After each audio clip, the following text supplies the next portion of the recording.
아마 한 40년쯤 됐을 겁니다. 선천성 뇌성마비를 앓았던 사람이 거린으로서 번화가 중심의 자리를 잡고 구걸을 하고 있었습니다. 하루에 동냥해서 벌어들이는 돈은 현 우리가 사용하는 돈의 가치로 봐서 3만 원에서 5만 원 정도 그런 돈이었습니다. 그것이면 하루 끼니 이어나갈 수 있는 충분한 돈은 되겠죠. 그런데 이 사람은 굶기 일쑤였습니다. 굶을 수밖에 없는 것이 어떤 음식점도 이 사람에게 개방되어 있지 않습니다. 출입이 제한되어 있는 거예요. 이 거린에게 어느 날 좋은 소식이 전파가 됐습니다. 전도하는 사람들이 그 앞을 지나가다가 불쌍한 거린을 보면서 무엇을 얻을까 바라보는 그 거린을 향해서 전도지를 전달을 해준 겁니다. 글자를 아십니까? 알면은 이걸 좀 자세하게 읽어보십시오. 여기 생명의 말씀이 있습니다. 비록 당신의 몸은 움직일 수가 없고 육신의 몸은 그런 처지이지만 당신의 영혼은 아주 아름답습니다. 하나님께서 당신의 영혼을 사랑하고 계시고 예수님께서 당신을 위해서 고난을 당하셨습니다. 십자가에 못 박혀 돌아가셨습니다. 생전 처음 듣는 얘기였습니다. 그 얘기가 무슨 얘기일까요? 전도지를 받아서 짧은 지식으로 한자 한자 짚어가면서 읽어보았습니다. 읽어보니까 세상에 이런 일은 있을 수가 없는 거예요. 이런 분이 계셨다니. 너무너무 반가운 분에 대한 말씀이 거기에 기록되어 있는 거예요. 예수님 알고 싶고 믿고 싶다. 어떻게 하면 좋지? 그래, 교회 가까이 가자. 그래서 이 거리는 영업 장소를 교회 가까이 옮겨오게 된 거예요. 교회 바로 앞에 장소를 잡았습니다. 그리고 거기에서 동냥을 하면서 주일이면 교회에서 흘러나오는 찬송 소리, 설교 소리를 약하게 들으면서 거기서 예수님을 믿기 시작했습니다. 한 주일이 끝나게 되면 그 다음 주일을 기다립니다. 어찌 이렇게 한 주간이 그렇게 긴지, 이래가지고는 내가 살 수가 없다. 마치 주일이면 장날처럼 많은 사람들이 오고 가긴 하지만 그 외의 시간은 거의 교인들이 출입을 하지 않는데 이래가지고 내가 살기도 어렵지 않냐. 어떻게 하면 좋지? 교회를 뱅뱅 돌아가면서 교회를 위해서 기도하기도 했지만 교회 가까이에서 사는 거 좋기는 하지만 이래가지고는 도저히 생활이 안 될 것 같아. 그래서 장소를 조금 옮겨보기로 했습니다. 주일이면 교회 가까이 오고 한 곳으로 옮겨서 골목길을 들어섰는데 사방에서 젊은 여자들이 우르르 몰려오기 시작했습니다. 그리고 뺑 둘러섰습니다.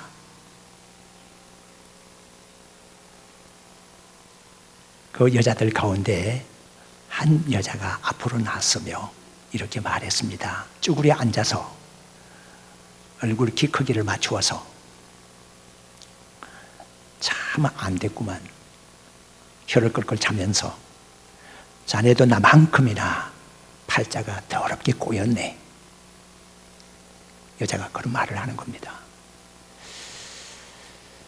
그 여자가 어떤 여자인지, 주변에 있는 여자들이 어떤 여자인지 도무지 이 거리는 알 수가 없었습니다. 그런데 입은 옷을 보아서, 그 행색들을 보아서 보통 여자들은 아닌 것 같다는 생각을 가지게 됐습니다.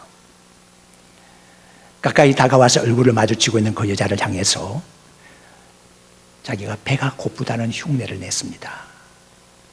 그리고 먹여달라고 하는 신용을 했습니다. 아, 배가 많이 고픈가 보네. 참, 그래, 내가 식당을 안내를 해주지. 그러고서는 그 거리를 도와서 그 식당으로 갔어요. 음식이 나왔는데 이제는 음식을 먹여달라는 겁니다. 이게 뭐야? 음식을 먹여달라? 이 여인은 그런 일을 내가 해야 될까라고 생각까지는 했지만 이 거리이 너무너무 불쌍해서 그렇게 해주지 않으면 한 끼를 굶을 것만 같은 생각이 드는 거예요. 그래서 할 수 없이 쭈그리 앉아서 음식을 떠먹여 주기를 시작했습니다. 거리는 생각했습니다. 만약에 예수님이 계시다고 하면, 만약에 천사가 있다고 하면 바로 이 여인의 모습이지 않을까. 내가 태어나서 철이 들어서 집에서 버림을 당하기까지, 많은 사람들의 냉대와 모멸과 멸시를 당하기까지, 그때로부터 이제까지 누구에게 이런 대접을 받아본 적이 없는 거예요. 너무너무 감사하고 너무너무 감사해서 그 여인을 향해서 이렇게 말했습니다. 당신은 나의 천사라고. 당신은 나의 천사라고 표현을 한 거예요. 그 말을 듣던 이 여인이 갑자기 얼굴이 새빨개지면서 수젓가락을 떨어뜨리고 만 거예요. 뭐라고요? 나를 가르쳐서 천사라고?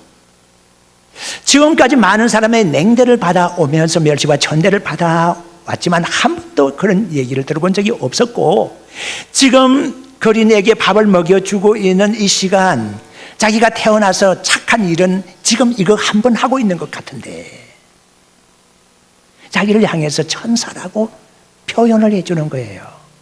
그런 말을 들어본 적이 없어요. 고개를 저었습니다. 아니요. 나는 천사가 아니에요. 나는 몹쓸 여자예요. 나는 팔자가 기구한 여자예요. 그렇게 말하면 안 돼요. 그렇지만 자꾸 이 거리는 당신은 나의 천사라고 말도 되지 않는 소리를 힘들여서 하는 거예요. 그렇게 식사가 끝나기까지 거리는 계속해서 그렇게 말을 되뇌이고 있었고, 그 말을 듣는 순간에 이 여인의 눈에서 눈물이 흘러내리기 시작했습니다. 자기를 천사라고 불러주는 이 거린이 정말로 고마운 거예요. 내가 천사가 아니고 당신이 천사입니다 라고 여인은 거린을 향해서 말했습니다. 내가 당신의 천사가 아니고 당신이 나의 천사입니다 라고 말했습니다. 그렇게 때가 되면 밥을 먹여주던 그 여인에, 비록 많은 사람들에게 멸시와 천대를 받던 율랑녀에 불과했지만, 그리고 많은 사람들의 냉대를 받는 이 거린에 불과했지만, 이들의 만남은 참 아름다운 만남으로 꽃이 피었습니다. 서로 천사라고 우겨대다가 3, 4개월 지난 후에 이 거린이 있었던 그 교회의 땅에서는 결혼식이 진행이 됐습니다. 두 사람이 만나 결혼을 하게 된 겁니다. 사망의 늪에 떨어져 있는 이 두 사람을 구하게 된 것이 어떤 사회복지 정책에 의한 것도 아니고 율랑녀 방지법에 의해서 구해진 것도 아닙니다. 두 사람의 만남에 의해서 이런 놀라운 일이 일어나게 된 겁니다. 38년 된 병자가 누군가를 간절히 기다리고 있었습니다. 기다리고 있는 사람은 물이 움직일 때 자기를 물에 넣어줄 사람을 구하고 있는 것이었습니다. 많은 사람들이 다 경쟁 대상이었습니다.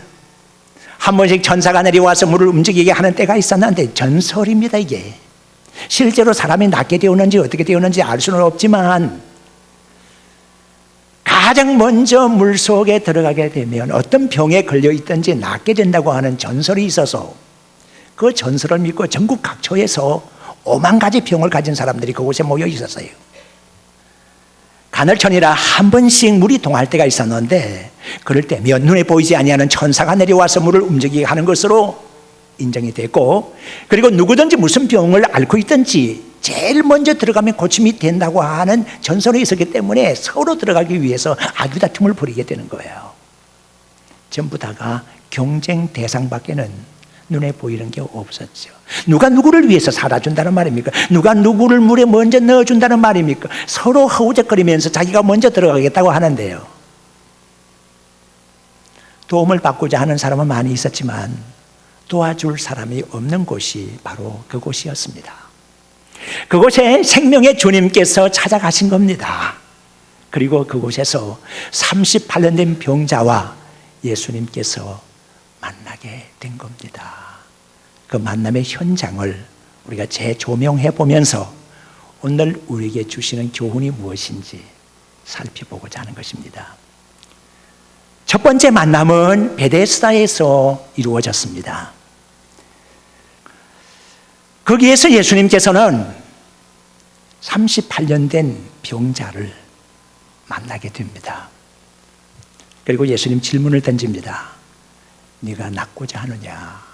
라고 하는 질문입니다. 뻔한 질문이죠. 낫고 싶겠죠. 그런데 예수님께서 왜 이런 질문을 던졌을까요? 낫고자 하는 그 믿음이 자기의 의지와 다르게 믿음이 있기를 예수님은 원하시면서 그 믿음의 씨앗을 뿌리는 것이다 라고 그렇게 해석을 하고 있습니다. 그런데 보세요. 이 38년 된 병자는 정확하게 대답을 하지를 못합니다. 예수님께서 낫고자 하시냐, 낫고자 원하느냐 그렇게 말씀을 물으셨으면 네, 낫고자 합니다. 네, 낫고 싶습니다. 나 이 병에서 고쳐지면 참 좋겠습니다. 이렇게 말할 수 있잖아요. 그런데 이 사람은 그렇게 말을 못하는 겁니다. 하는 말이 이것입니다. 물이 동할 때에 나를 물속에 넣어줄 사람이 없습니다. 계속해서 사람 원망하고 사람 불평하고 있는 겁니다. 베데스다에서 자비의 집에서 자비를 베풀려고 하는 사람은 없고 서로 사람 간의 경쟁이 되면서 서로 간의 사람 때문에 서로 상처를 입고 있는 겁니다. 사람으로 인해서 불평하고 원망하고 있는 겁니다. 이게 베데스다의 현장입니다. 우리의 살아가는 삶의 현장에는 사람으로 인해서 낙심하고 사람으로 인해서 상처를 받는 경우가 얼마나 많이 있는지 모릅니다. 우리가 주님의 전에 나와서까지 어떤 때는 사람으로 인해서 상처를 입을 때가 있습니다. 사람으로 인해서 낙심하고 사람으로 인해서 마음 상할 때가 많이 있죠. 꼭 38년 된 병자와 같습니다. 지금 예수님을 앞에 두고도 예수님을 바라보면서도 사람 불평을 하고 있는 겁니다. 나를 위로해 줄 사람이 없습니다. 나를 고쳐줄 사람이 없습니다. 나의 도움이 될 사람이 없습니다. 지금 사람을 찾고 있는 겁니다. 생명의 주님을 앞에 놓고 나를 치유를 완전하게 해주실 주님을 앞에 두고 이 사람은 여전히 사람 때문에 문제가 있다라고 얘기하고 있는 겁니다. 예수님께서 내가 낫고자 하느냐라고 하는 질문을 던진 이후에 이 38년 된 병자의 속에서 믿음이 움직인 것은 아무것도 없습니다. 전혀 믿음의 모습이 나타나지 않습니다. 오히려 예수님을 실망시킬 말만 하고 있었던 것입니다. 그런데 이상합니다. 예수님께서는 이 사람에게서 믿음이 있음을 보지 못하였음에도 불구하고 내 자리를 들고 걸어가라고 말합니다. 놀라운 일입니다. 정말 베데스다입니다. 정말로 자비의 집입니다. 우리 하나님께서는 믿음이 없음을 확인하셨음에서도 38년 병자를 향해서 너가 믿음이 크다, 그러니까 네 자리를 들고 걸어가라, 그렇게 말씀하신 것이 아니라 너 믿음 여하에는 불문, 믿음에 대해서는 묻지를 않습니다. 그저 걸어가라고 한 겁니다. 자비의 집이 옳습니다. 은혜의 집이 옳습니다. 아무것도 없음에도 불구하고, 아무런 장점이 없음에도 불구하고, 아무런 좋은 것이 없음에도 불구하고 우리 예수님께서는 은혜를 거저 베풀어 주셨던 것입니다. 우리 예수님은 찾아오신 주님이십니다. 만나기 위해서 찾아오신 주님이십니다. 진정 옳습니다. 우리 예수님께서는 한 곳에 자리를 잡으시고 거기다가 강단을 놓으시고 거기에 정좌하시고 사람들을 향해서 내가 여기 있으니까, 나는 생명의 주니까 누구든지 나와서 나에게 와서 말을 들어라. 그리고 병든 사람은 나에게로 와서 고침을 받으라. 이렇게 말씀하실 수도 있지만 그렇게 하지 아니하셨습니다. 우리 예수님께서는 한 곳에 자리를 잡으시고 정좌하신 것이 아니라 다니시면서 잃어버린 자를 찾고 계셨습니다. 누가복음 19장 10절의 말씀을 보게 되면 인자에 온 것은 잃어버린 자를 찾아 구원하기 위함이라, 그렇게 말씀을 하셨습니다. 이 잃어버린 자는 양처럼 다리가 성해서 자기가 마음대로 다니고 싶어서, 자기가 우리가 갑갑해서 목자의 뒤만 따라가는 것이 갑갑해서 마음대로 좀 도망갔을 수도 있는 잃어버린 양일 수도 있습니다. 어쩌면 예수님께서 찾으시는 것은 전대가 좀 흘러서 떨어져 버려서 자기의 의지가 아니었는데 그냥 떨어져 버린 한 드라크마일 수도 있습니다. 어쩌면 예수님께서 찾아 나서신 만나야 될 사람은 자기의 모험과 도전심 또는 호기심으로서 자기의 몫을 받아가지고 세상으로 향하여 가서 허랑방탕하고 있는 탕자일 수도 있습니다. 어떤 모습을 가지고 세상에 나가 있든지 잃어버려진 자, 우리를 떠나서, 전대를 떠나서 집을 떠나 있는 잃어버린 자를 우리 예수님께서는 찾고 또 찾고 계셨습니다. 미켈란젤로라고 하는 뛰어난 조각가가 있습니다. 이분이 어느 날 어떤 건축업자의 집으로 갔었습니다. 마당에는 큰 대리석이 있었습니다. 미켈란젤로가 그 대리석을 둘러보고 건축가에게 이런 말을 합니다. 이 대리석을 나의 작업장으로 옮겨줄 수가 없겠습니까? 건축업자가 말합니다. 뭐하게요? 미켈란젤로가 이렇게 말합니다. 저 대리석 속에 천사가 있네요. 나는 그 천사를 해방시켜주고 싶습니다. 자유롭게 해주고 싶습니다. 라고 한 것입니다.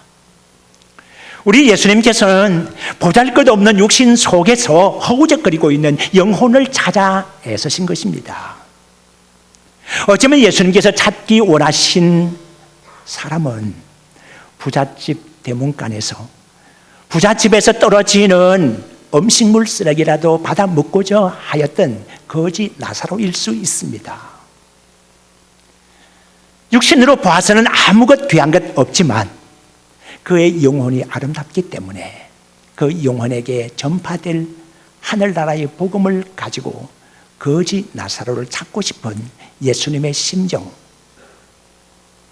우리 예수님께서는 여리고의 세관장 되시는 삭개오를 만납니다. 많은 사람들은 이 사람을 가르쳐서 매국노라고 했습니다. 나라를 팔아먹는 사람이라고 했습니다. 멸시와 천대를, 그리고 돈밖에 모르는 사람이라고 그렇게 낙인을 찍어버린 사람입니다. 많은 사람들은 그렇게 했지만 예수님께서는 삭개오 속에 아브라함의 자손으로서의 믿음이 있음을 알고 계셨습니다. 이 사람이 큰 선행을 할 수 있는 사람이라는 것을 예수님은 알고 계셨습니다. 착한 마음, 착한 씨앗이 그 속에 있음을 알고 계셨습니다. 그리하여 삭개오의 집에 찾아가서 하룻밤을 같이 지내게 됩니다. 놀라운 일이죠. 우리 예수님께서는 은혜로운 집에 우리를 만나기를 원하십니다. 거기서 기적을 베풀기를 원하십니다. 우리가 다 기적의 수혜자 아닙니까? 힘들고 어려운 삶의 현장에서 주님의 은혜를 입었습니다. 그런데 이 정도에서 끝나고 만다고 하면 우리는 베데스다의 만남 정도로 끝나버리고 말하는 것입니다. 두 번째 만남이 필요합니다. 만남은 계속 필요합니다. 두 번째 만남은 성전에서 이루어졌습니다. 이제 38년 된 병자는 깨끗한 몸이 됐습니다. 옷도 단정하게 갈아입었습니다. 그리고 친구들도 사귀었습니다. 어쩌면 직업도 얻었을지 모릅니다. 전에는 집에서 냉대를 당했고 사회적으로 왕따 돌림이 됐었고, 그리고 또 성전에 전혀 들어갈 수 없는 사람이었지만 이제 병고침을 받았기 때문에 자유로운 몸이 되었기 때문에 집에도 갈 수가 있었고 친구도 사귈 수가 있었고 성전에도 들어갈 수가 있는 사람이 됐습니다. 그런데 문제는 하나 있습니다. 겉모습은 이렇게 달라졌는데, 눈으로 보이는 모습은 달라졌는데 전혀 달라지지 않은 것은 그의 마음입니다. 그의 영혼입니다. 그의 정신세계입니다. 전혀 달라지지 않았습니다.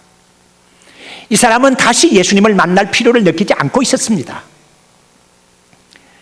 그러나 예수님은 이 사람을 찾아 또 나선 겁니다. 성전에서 예수님께서는 이 사람을 만납니다. 그 사람은 예수님을 만나고 싶지 않았지만 예수님은 그 사람을 만나야만 했습니다. 다시 만나야만 했습니다. 종교를 가르쳐서 릴리전이라고 얘기를 합니다. 앞에 접두어 붙어 있는 리라고 하는 단어는 제 또는 다시라는 뜻을 가지고 있고요. 뒤에 리전이라고 하는 단어는 뼈와 뼈를 결속시키거나 몸의 기관이나 조직을 제자리를 잡게 해주는 섬유질 조직으로서의 띠를 의미하는 인대를 가르쳐서 리거먼트라고 얘기를 합니다.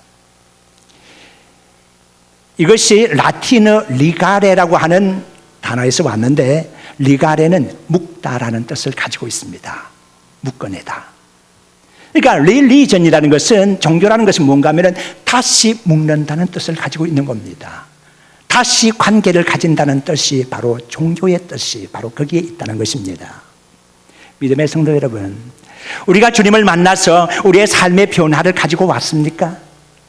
우리의 생활이 조금 선진적으로 됐고, 우리의 생각이 조금 선진적으로 됐고, 그리고 조금 형통하게 되었습니까? 겉으로의 모습입니까? 이것으로만은 안 됩니다. 예수님과 온전히 하나로 묶여져야 된다는 것입니다. 성령 강림절 후에 맞이하는 주가 삼위일체 주일입니다. 우리는 오늘 삼위일체 주일을 지나고 있거든요.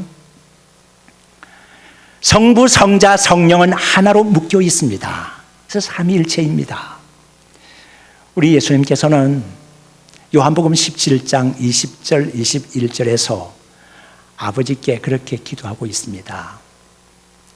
내가 아버지 안에 있고 아버지가 내 안에 있어서 하나입니다. 그와 같이 그들도 하나가 되게 하옵소서. 제자들이 하나가 되게 해달라고 하나님께 기도를 하신 것입니다. 그리고 아버지와 나는 하나이고 나도 너희와 하나다라고 말씀을 하고 계십니다. 우리는 그리스도 안에서 하나가 되는 겁니다. 성부, 성자, 성령이 하나가 되는 것처럼 우리 역시 그리스도 안에서 하나가 되는 겁니다. 이게 바로 성전에서의 경험인 겁니다. 너와 나가 따로 있는 것이 아닙니다. 성부와 성자와 성령이 따로 있는 것이 아닙니다. 하나입니다. 우리 모두는 하나입니다. 교회에서의 이 경험, 이것이 중요합니다. 성령께서 우리 속에 계심으로써, 성령께서 우리 속에 오심으로 우리는 성령과 하나가 되고, 예수 그리스도의 영이시기 때문에 주님과도 하나가 되는 것이고, 예수님께서는 하나님 아버지를 나와 똑같다고 말씀하신 점에서 하나이고, 우리 또한 주님과 하나가 되는 겁니다. 믿음의 성도 여러분, 하나로 묶여지는 놀라운 경험을 계속 하면서 살기를 주의 이름으로 축원합니다.